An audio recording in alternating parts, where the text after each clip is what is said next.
because they bring in this paradox, we're going to have to listen to them more than we used to listen.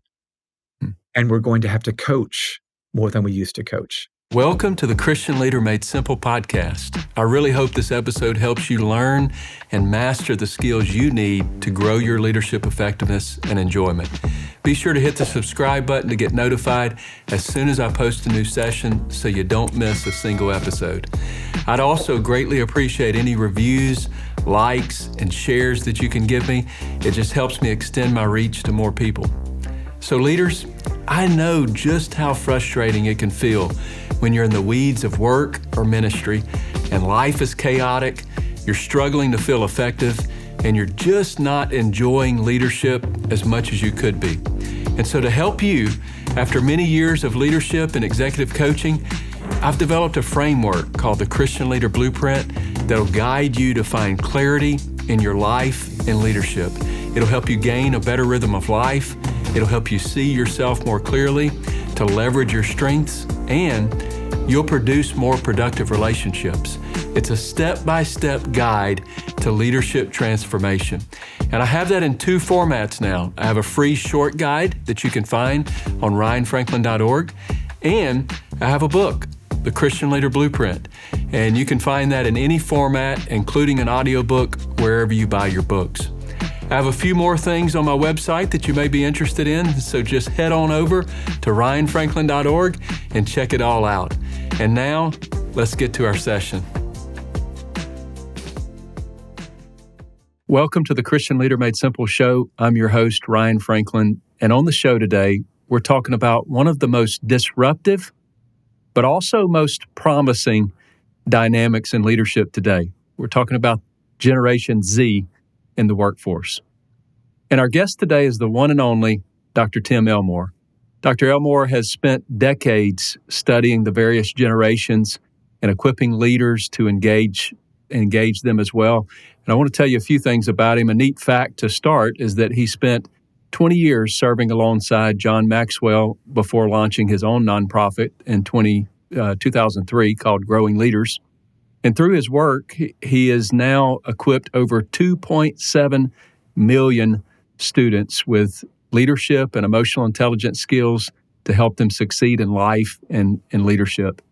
Tim has spoken to leaders in Fortune 500 companies and universities, sports teams, churches, nonprofits, and he's done that in more than 50 countries around the world. He's the author of over 35 books, including multiple bestsellers, and I've read a variety of his books over the years. He's been featured in the Wall Street Journal, USA Today, and Psychology Today, and many other places. He's appeared in CNN Headline News, Fox Business, Focus on the Family, and today he's here on the show, ready to help us better understand how to lead, how to coach, and how to connect with Generation Z, the future leaders that are sitting right here in front of us. So Dr. Elmore, I've been anticipating this conversation for several months now, so welcome to the show. It's my pleasure to be with you, Ryan. This will be a fun conversation. Absolutely. It's I've known you for many years just by way of your writing, and it's been tremendous. You've helped me in so many ways in that regard. To start us off, I'd love for you to, if you would be willing, just share a little bit about your earlier years with John Maxwell and how that was for you. Yeah, well, I started with John in 1983. So listeners, that was the last century, not this one. But wonderful early years. It was really before John was known or popular as an author, a speaker. So we were at Skyline Church in San Diego, and I was this student guy. In fact, I've always kind of been his next gen guy. But the early years were amazing because he had time to pour into the likes of me and Dan and a couple of others that were there. So that was wonderful. But one story that might be fun, it just came to my mind. I remember my very first evaluation from John Maxwell. So I was 23 years old, right out of college, pretty much. And John sat me down and I knew what was coming, but he said, "Now, Tim, there's several things I just need to tell you. You're doing amazing." I take out my pad and pen. I'm writing them all down. He listed 7 things. Oh my gosh, this is great. Smartest hire I've ever made, blah, blah, blah. And when he got done with the 7, he says, now, there's a couple things you need to work on. And I think I said, beg your pardon? Because nobody had ever said I wasn't, everything my mom said I was. So he begins to list 3 specific things that I was not doing well. One of them was seeing the big picture. I saw my department more than, the big picture. I needed to learn that. Ryan, one thing he said you need to work on, he said, Tim, you need to work on off the platform charisma. And I said, what is that? And he explained it. And you can probably guess by the words. He said, Tim, you are on. When you're on the platform, you are just on.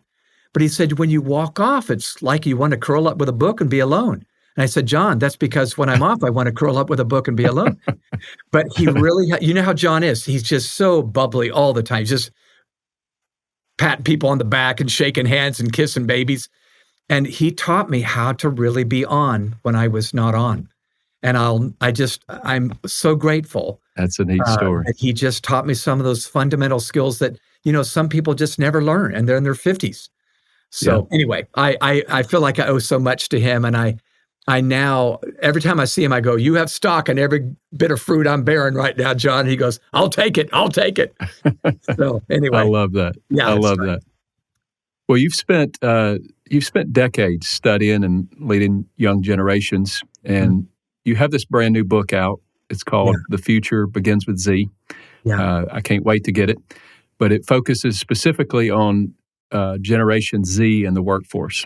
Yeah. And so I'm curious, what personal experiences or moments led you to write this particular book now? Yeah. Well, I think one motivation was that I kept seeing people, maybe like you and I, that have been in our careers a while, assuming that Gen Z was just an extension of millennials, and they're not. Mm-hmm. They're a very different cohort. Young people are young people for sure, but there is a new batch of realities we need to adapt to. And they're going to need What age is that, by the way? Yeah, Gen Z would be middle school, high school, college, and young professional. Okay. So they really only have working memory of the 21st century, not the 20th century, more or less, depending on what social scientists you read after. But so they're young, new professionals, and we're going to see them for the next 10 years entering the marketplace, whether it's a church or a business or a nonprofit or a sports team. So anyway, so that's Gen Z. But the other thing, Ryan, that really propelled me to write it, I don't think I'm the only one worthy of writing the book, but I felt like somebody's got to do this. I saw so much potential, but they were frustrating more than fascinating to leaders. They were just coming in so hot and so different, demanding money in the job interview or asking for PTO for 6 weeks or whatever. And, the hiring manager was going, what in the world are you talking about, son?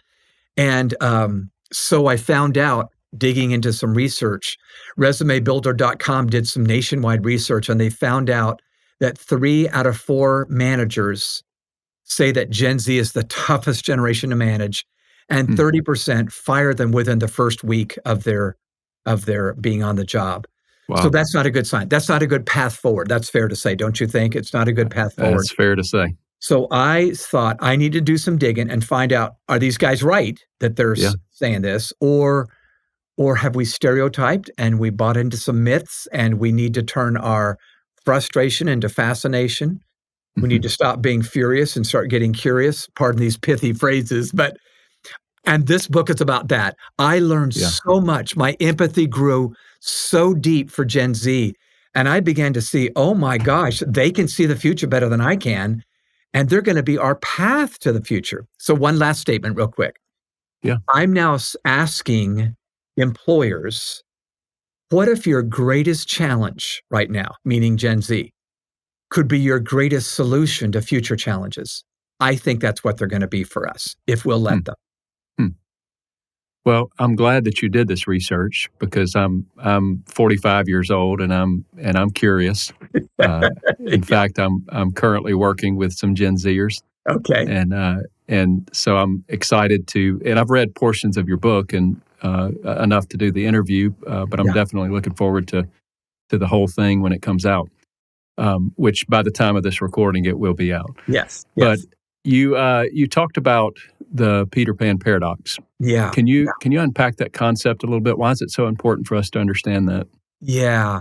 Well, in the book Generation IY, which came out 15 years ago, I talked about the Peter Pan principle in Mm-hmm. that Peter Pan never wanted to grow up. And, that was the big thing we knew about him. And that seemed like the new young professional back then. They seemed to want to stay in their childhood or adolescence, even as Yeah. adults. The Peter Pan paradox is different. And let me see if I can summarize it in a minute or two here. You know what a paradox is, right? It's Mm-hmm. two seemingly opposing ideas, but they coexist. Right. Peter Pan, I think, is a great metaphor for this generation because if you remember, Peter Pan flew into the scene in the movie, dropped pixie dust everywhere, and it was just magical what he was able to do. At the same time, if you remember, Peter Pan wanted to live in Neverland, where nobody grew up. They just stayed kids all the time.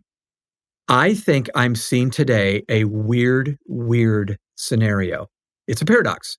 The Mm-hmm. age of authority seems to be going down, but the age of maturity seems to be going up. And so, Ryan, you can see how that'd be a little frustrating. They seem so smart and so savvy. They know things we don't know, and they're really good with AI and smart technology, darn it, But Yeah. then we see socially and emotionally, they may not be where they need to be. Where are those soft skills we're wanting, those interpersonal skills? Will you look me in the eyes, son, when you talk to me, Yeah. So I think both individually can be a little frustrating, but together, it's hard for us who are Mm-hmm. established. So early in the book, I say two things. And maybe if you stop listening, listeners, at this point, do these two things, please. Because they bring in this paradox, we're going to have to listen to them more than we used to listen. Hmm. And we're going to have to coach more than we used to coach. I love hearing you say that. That's you know, I know that this is a Gen Z thing, Yeah. but in a odd kind of a way, I crave that Yeah. myself Yes. at Yeah. 45 years old, and I think the society as Yeah. a whole is craving that. I think new generations always bring what becomes normalized later. You're saying that at midlife. Yeah. It's true, but the younger generations seem to be introductions to the future. You're simply saying, in midlife, I want that. I Yeah. just think they're the ones that are loudest who are clamoring for it. Here's the phrase I put early in the book. I'm smiling as I say it. I cannot not smile. Generation Z is the sandpaper on my leadership I did not know I needed. Mhm. So, it's a little friction there with a sandpaper, but they polish me up as a leader. They will make us better leaders if we'll let them. I really believe that. Absolutely. So, there's a lot of strong opinions out there about the various generations, but particularly about Gen Z. Some are positive, some are negative. Yeah. What's some of the common myths out there, and how can those myths even somehow hold us back at times? Yeah. Boy, I have a whole chapter on the most common myths. And by the way, Mhm. Ryan, I was able to address these in focus groups from California to Georgia. And I found out a lot of these myths are indeed myths. They're not truth. Now, there are some that are grounded in truth, and they admitted Yeah. it. The Gen Z guy, I know we're kind of lazy sometimes. But here are a few of them that might just be helpful to you listeners right now. One of them is about, I don't think they really want to work, I mean, they leave right at 5. As soon as this clock strikes 5, they're out of there, I don't think they Yeah. want to work. Well, when I began to introduce this thought to Gen Zers that bosses seem to think this, Natalie from LA said, "Can I tell you why I leave right at 5?" I said, "Sure." She goes, "Well, I leave right at the stroke of 5 because I have to zip over to another job. I don't make enough here to live on and pay the bills. And once I'm done with a second job," she said, "I dart over to help my mom who has stage 4 cancer." So she kind of said at the end, "I think I've got work ethic down and I do want to work. You don't know the other part of my life, Mr. Boss." And I'm thinking, oh, what a great reason to listen. I Yeah. could sit down with her and say, why are you leaving right at 5? But if I heard that, I'd go, oh, wow, maybe you can teach me about work ethic, Exactly. So that would be one. Here's Exactly. another one. Another one is they're really not loyal. They hop from job to job. They're really not loyal. But I discovered this along the way. There's reasons for their behavior. I think all Yeah. behavior has a reason, right? Good or bad.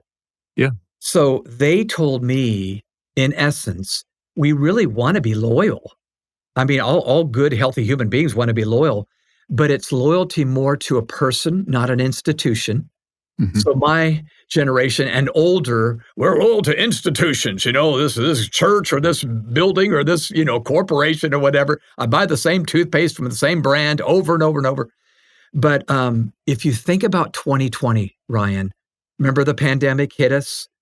Generation Z employees were the very first ones that got laid off naturally because they had just started. Yeah. So Gen Z goes, well, I didn't really see loyalty from you, Bob. When back in that day, do you want me just to be blindly loyal now? I don't think so. So Yeah. they are in the gig economy. They have 3 gigs going on as well as this day job, and they feel more in control of their income and more in control of their life. And you can't blame them. I don't think they're Mhm. bad humans. I think they're savvy. Resilient. Yeah, they're Resilient. resilient, and they're Yeah. bouncing back in the way that they feel like they can have control. The other thing I learned, though, was about authority. They have a different view of authority. Mhm. Um, the best way I could summarize this is I think over older generations, your age and older, that'd be me too, Ryan, Mhm. believe that position kind of gives you authority. If you got the president position, you are in authority. And that's not wrong, but we would say position gives you authority. They would say connection gives you authority. Mm. Build a relationship with me, and I will follow you. But it won't be because of the badge you wear, but because of the bridge you build. Yeah. We would say, you ought to listen to the man at the top. And they would say, well, the man at the top ought to be listening to us. We have eyes on the future. You follow what Yeah. I'm saying? So it's a very Yeah. different schema of authority. Yeah. Is that does that have to do with even job hopping, like keeping them from job hopping? Yes, I Would you think say that so. that's probably one of the main it's listening? I do. I really do. There's nothing more powerful than listening to a Gen Zer. Yeah. I'll tell you a personal story. I discovered that with my own daughter, who's in her 30s. I have a Mhm. son and daughter, both in their 30s, both in their careers and both doing well. But we had a little skirmish a couple of Christmases ago at the holiday, and my daughter said something I thought, very disrespectful and very unkind about our family. And I was mad. And when we had a hard conversation, I realized that she felt like her father didn't really listen to her very well. Mm. And I'll never forget, Ryan, going to bed that night, and I was still kind of simmering in my anger, but I began to think about my own dad and my older sister.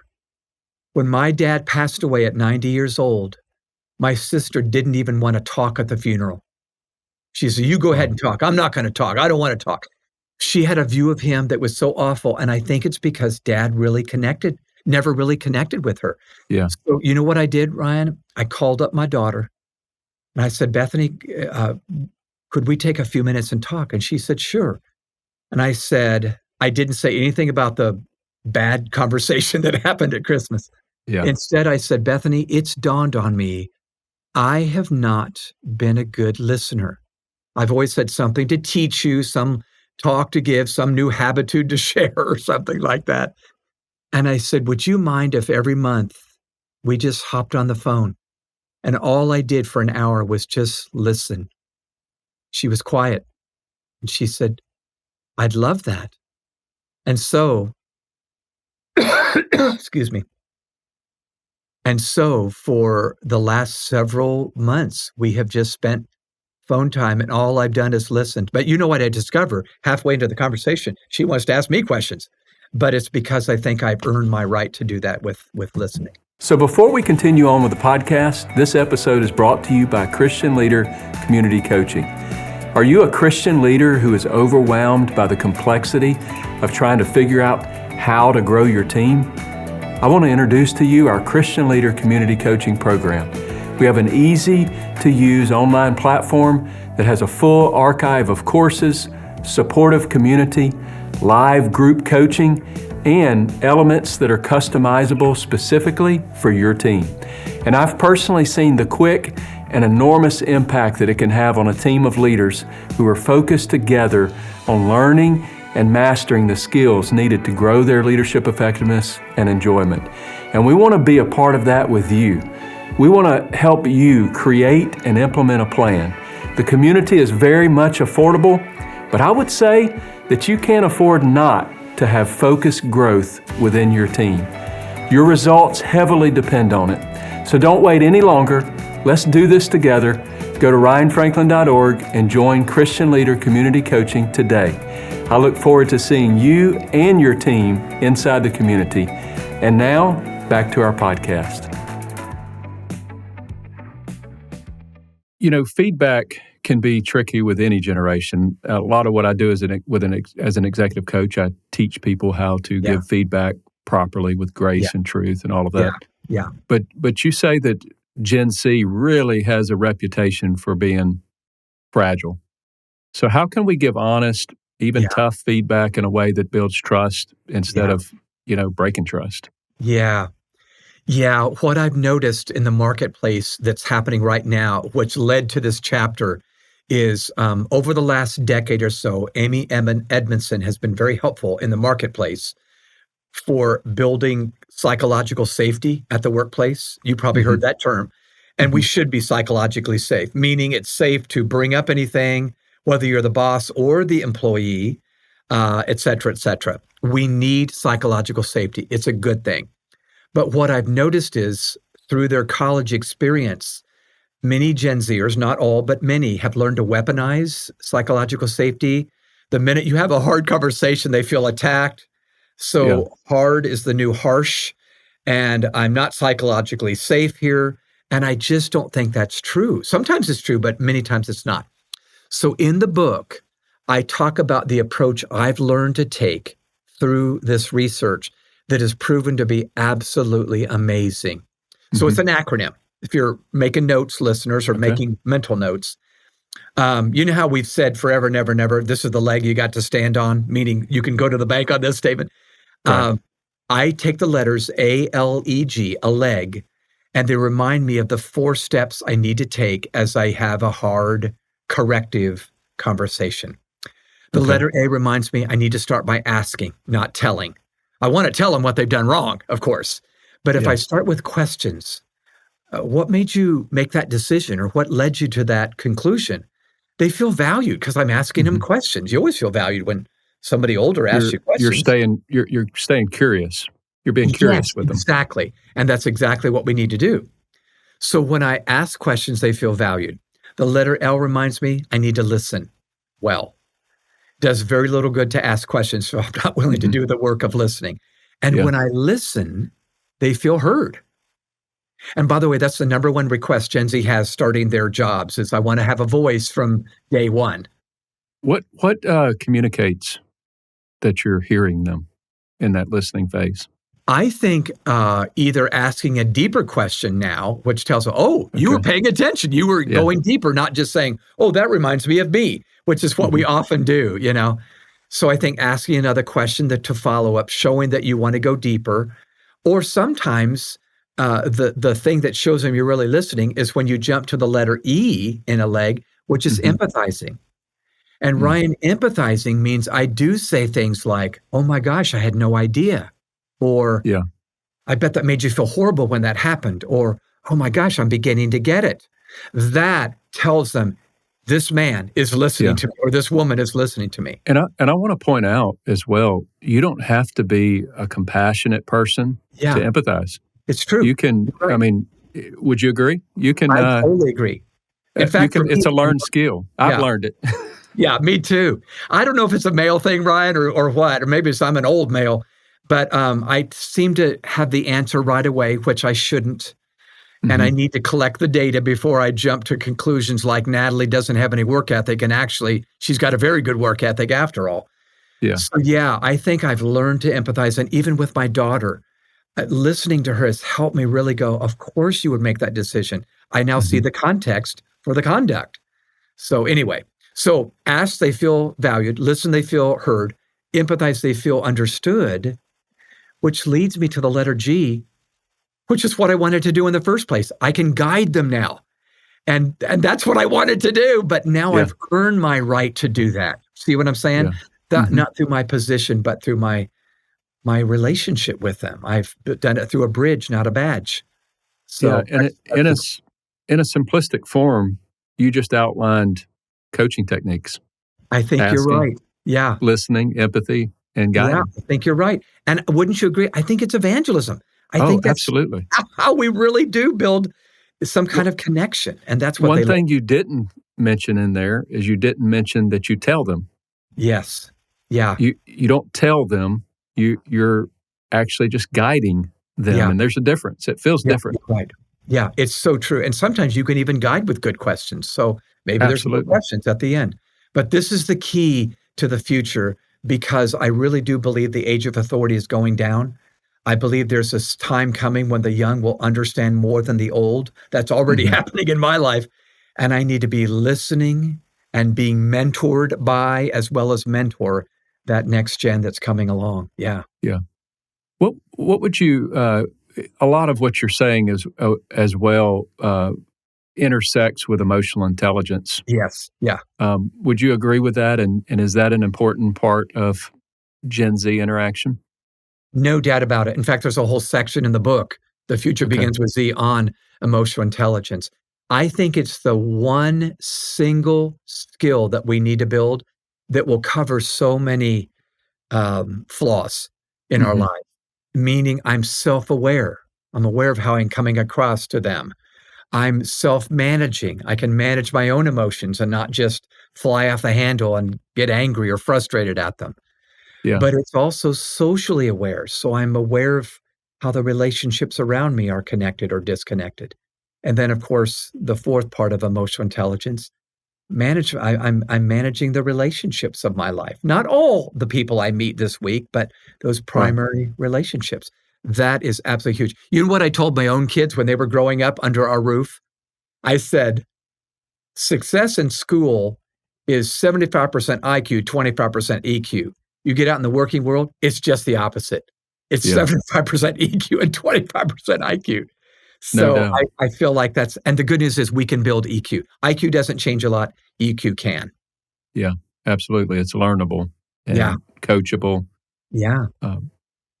So Gen Z, I think you mentioned this, that mental health has been sort of an issue for Gen Z. Talk about how we can help this dynamic. Talk about the dynamic and then how we can help it. Sure. Well, anxiety and depression and panic attacks have unfortunately become normalized. It's not just that marginalized kid over there that came from a broken home. It's the average kid, even the privileged kid, that grew up with means. They're struggling. Some schools What's the cause of that? What are you seeing the cause of that? Well, I think it's this portable device, for one. Not the only thing, but certainly we got ambushed when the cell phone became a smartphone. And there were 10,000 messages a day coming at us from all places, including the phone. I'm telling you, we didn't realize what it would do to our brains. They're overwhelmed, and that can cause anxiety. Would you say that also disconnects us from relationships that would cause anxiety and depression and things of that nature? Ironically, yes. This phone has made us connected and disconnected at the same time. Yeah. I know that's been said a million times, but... Which in my mind, makes perfect sense as to why they crave that relationship with their leaders. Yeah, it's so true.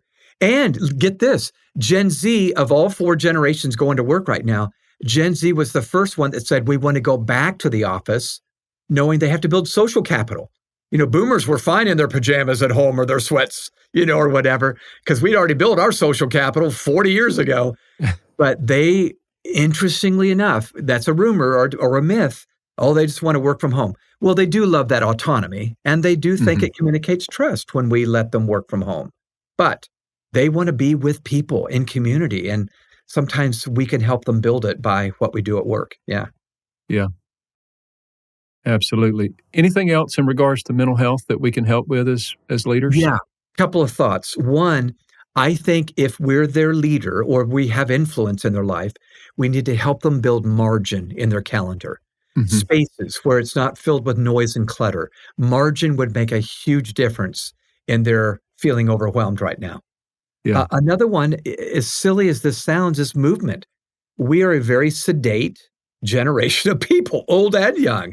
So if they're sitting in front of a video game, I'm now stereotyping, please forgive me, but if they're studying for an exam, go out and shoot hoops while you're studying for that history test or spelling test or whatever. But we need to make sure they're moving as much as we can. Hmm. I think mission, believe it or not, is connected to their mental health. I have found the Gen Zers that are living on purpose. They have a very clear mission in their life, whatever that is, but a very clear. It's amazing how mental health issues Yeah. decline and a sense of And clarity. if you don't mind me pointing out, Yeah. I think if I'm hearing you correctly, you're referring to personal mission, Yes, I am. personal vision in their life is so important. Yes, yes. So hopefully that mission lines up with where they're serving and working. Yeah. But yes, a very clear personal sense of mission Hmm. is huge. So I actually give 5 uh, topics or 5 solutions in that chapter, but those are 3 that I would say those are doable. We can help them build those out and perhaps reduce the anxiety that they're feeling right now. Yeah. So communication styles, they've shifted drastically with Yeah, Gen Z. Give yeah, us some practical tips there. yeah. I think it's important if you're a leader to establish communication norms right away. Hmm. Um, Meaning they may wanna DM you or text message you or whatever. They might even in fact, I even know some that have quit with a text, and it wasn't 2 weeks notice, it was just, "I'm outta here," and they're gone, they're gone. It's like, "What happened to that?" You know? Well, they were ghosting, just like we ghost when we date somebody, they're ghosting. So Yeah. I think establishing communication norms that we're on Slack here in this office or we do text each other, be sure and text me if you're gonna make a move or a decision. Hmm. But Ryan, I'll make this quick, but in the chapter where I talk about the beginnings of their work, meaning at the beginning of their time with you at work, I give another acronym that I think we need to settle. Okay. Um, it spells PERKS, PERKS. I think normally we as the interviewer with a job candidate will cover these 5 items, but we need to ask them these 5 items. So the letter P in perks, what are your preferences? Meaning, I wish this were true. It's not a game changer, not a deal breaker, but Hmm. if there were a Coke machine in the dining room, that would make a difference to me, okay? And we might say, "Oh, maybe I can do that." So find out preferences. That will tell you a lot about who they are. The letter E is stronger. It's expectations. These are assumptions I have that are gonna be true at this workplace. And wouldn't you agree, it's better to find that out on day 1 than month 6, where now Yeah. you've got division in the department and gossip and bitterness and everything else, and you go, "We should have talked about that right away." Yeah. Letter R is requirements. So believe it or not, Generation Z sometimes comes into the workplace with demands. I Hmm. want this much PTO, or I want you to march for Black Lives Matter, or whatever, and all those are great. But it's better to find out, do you have some demands and we ought to get them out on the table now so that we can either say, oh, great, we're on the same page, or we might say, hey, listen, I got to tell you right now, that's never going to happen here. Can I show you the door? I hope you find a great place to work that fits you. Yeah. Yeah. The letter K in perks is keys, the keys to their heart. I think we need to talk more about those things than just compensation and healthcare. So I want to ask, what are the keys to what do you like sports? Do you like your dog? What's your hobby? Love finding out the keys to their heart. It helps me interact with them better and not just talk about work items. The Yeah. letter S, of course, sometimes doesn't come out until the interview, but salary. What kind of compensation are you going to need and what are we able to offer? Now, as silly as that sounds, that's going to take care of a lot of communication problems right up front if we discover those on week 1 or day 1 even better. Yeah. Hmm. Yeah. Any other really practical tips for leading Gen Zers that you can think of as we're coming to a close? I've got one more question for you, but Okay, any other yeah. practical? Yeah, I think we need to recognize that trust must be earned. Whereas Mm, millennials, by and large, came I like in that. feeling like I trust my civic leaders, I trust my boss, I trust my coach, my sports coach, or whatever. I think Gen Z has grown up a little bit more cynical, a bit like Gen X back in the Yeah. day. Hmm. So we need to know I'm going to have to earn their trust, not just say, "Hey, I'm the boss." Remember, that's huge. Relationship must be established. Ownership needs to be given. I think Hmm. it's so important that we manage by objective if we can, meaning share the objective for their task and say, however you want to get there, just get there. Yeah. That will be huge in their hearts. And then let me just say one more thing. Hope Hmm. must be offered. I think we're going to have to offer hope. As silly as that sounds, they're growing up in such uncertain times. They don't You're know if so they're ever right. going to be able to afford a house, for Yeah. instance, or is the problem in the Gaza Strip ever settled, or Ukraine, or the mass shootings. There's been more mass shootings last year in our country than we had days in the year. Yeah.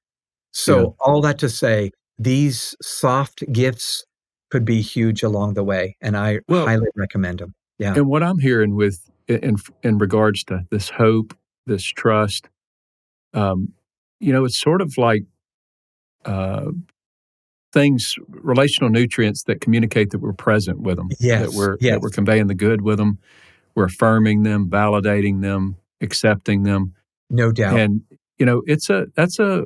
I mean, years ago, you just suck it up and do it. Yes. Now Yeah. you better be present with people, or otherwise they're either going to quit or they're going to silently quit. You're so right. That was a mouthful you just said there, Ryan. In fact, David Yeager at University of Texas Austin's research tells us we generally approach Gen Z with a couple of different options, and we Hmm. need to choose a third. So the first option is we come in as an enforcer. I want to enforce the standards, and I don't think you're ever going to do it, but by God, I'm going to make sure you try. Yeah. And enforcers generally don't get great results. In fact, they usually get a resignation. The second option, though, is the opposite. It's the other side of the coin. We're the protector. We see how much stress they're already going through, and we go, well, my goodness, I don't want to add more stress. And so mommies and daddies are protecting when they need to be preparing their Yeah. child. But those two are not going to get great results. One is expectations too high, one is belief too high, but not expectation. The third option is we need to have the mentor mindset. Yeah. And the mentor mindset is I'm going to bring high expectation and high belief. Hmm. And I think you can do it, son or daughter or worker. Yeah. But Yeah. anyway, that's what I would say to that Well, dilemma that we often and have. what that makes me think of is what we see quite often in the New Testament of grace and truth. Yeah. Too Yeah. much grace is going That's to leave right. somebody immature. Yep. Too much truth is going to leave somebody to rebel. Yeah. But a combination is a powerful force that can help lead really any generation, but You're especially right. Gen Z. You're exactly right. That couldn't be said better. So you are very optimistic about the future Yeah. of the workplace Yeah. with Gen Z leaders. Mhm. So just to kind of close us out, and if you have any other words as well, that'd be great. But to Sure. kind of close us out, why are you so optimistic about them stepping into influence in the future workforce? Yeah. I'll tell two quick stories that will answer that question. I opened the book by telling the story of Colin Webb. Colin graduated from high school here in Atlanta, where I live. I knew him as a Mhm. student. He got good enough grades to go to MIT up in Boston. So he goes to this great institute of technology. You can imagine when he graduated, he had several job offers. So Colin decided to go to Detroit, Michigan and work for one of the big three, General Motors. So he takes this job at GM, works in the smart car division. But as a young professional, like we just talked about, he saw how things could be done better here. Mhm. Like professional development could be better, and that system could be improved, and that strategy could be upgraded. And so he takes his ideas to his supervisor, but his supervisor basically says, Colin, you just need to keep your nose to the grindstone, keep your head down, and just do your work. Well, Colin said, yes, sir, but he knew these were good ideas he had. So get this, you'll love it. He sends an email to the CEO of General Motors, Mary Barra, and he says, I have some ideas. She replies to him, these are great ideas. Let me take them to my executive team. So she takes them to her executive team. They all agree, these are really good ideas. We should do them.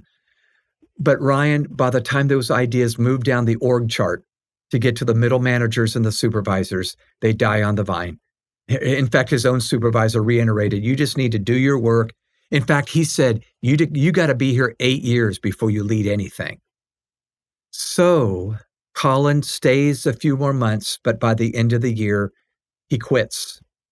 And he is an entrepreneur. He started 3 companies since then, sold one of them, doing quite well. But I can't help but think GM missed out on something that they didn't have to miss out on. But they just weren't willing to listen to that young whippersnapper because he didn't have much experience. But he did have some ideas. So here's the second story. This story is one I absolutely love, and may it be a picture that lingers in your mind, listeners, from this day forward. Back when my generation was young, back in the 1960s, I'm a baby boomer, the United States of America did something that we had never done before. In fact, nobody had. We put a man on the moon. July 1969, Neil Armstrong and Buzz Aldrin stepped out on the moon, and it was an amazing feat for NASA. The story behind the story is amazing. That moon landing happened because the President of the United States, John F. Kennedy, had twice made a speech predicting we would put a man on the moon. He cast vision for putting a man on the moon. Well, I don't know if you know this or not, but when he made that prediction, NASA didn't even have the technology to do such a thing. That was way beyond where they were. So they quickly start accumulating all this new technology from MIT and Purdue and Georgia Tech and everything else, But when they get it, they're way less savvy at it than those interns they just hired out of MIT or Purdue or Georgia Tech. So get this, they start putting the 20-somethings in charge. And the older generations who were in their 40s and 50s became SimSoups, simulator supervisor. They became the mentors. But Ryan, the young men at the control center when Neil Armstrong walked on the moon, average age, 27 years old, just 5 years out of college. In fact, the guy that pulled the trigger and said go, not no, to put Neil Armstrong on the moon, Jack Garman, 23 years old, 1 year out of college. Unbelievable. Wow. Now, here's what I'm thinking. Somehow at that point, the older generation said, we believe they bring something to the table. And yeah, it's a risk, but we think it's a risk worth taking. And they gave those young people high stakes. And so I'm asking you now, leaders that are listening, could we give Gen Z some high stakes that matters? And could we be the mentors, not the enforcers or the protectors, and really believe they might be able to pull it off if we'll be the SimSoups along the way? So that's my challenge to you listeners. I love that. And for you listeners out there, obviously, Dr. Elmore is very knowledgeable about generations and particularly Gen Z. He's done a lot of study here. It's evident by his content. And if you are a pastor or a marketplace leader out there that feels stuck or you feel frustrated with this generation, I encourage you, go buy this book. It's called The Future Begins with Z. And Dr. Elmore, where can people find this book, first of all, and then also tell us if they want to connect with you on social media or whatever. Tell us where they can find you. Thank you for asking, Ryan.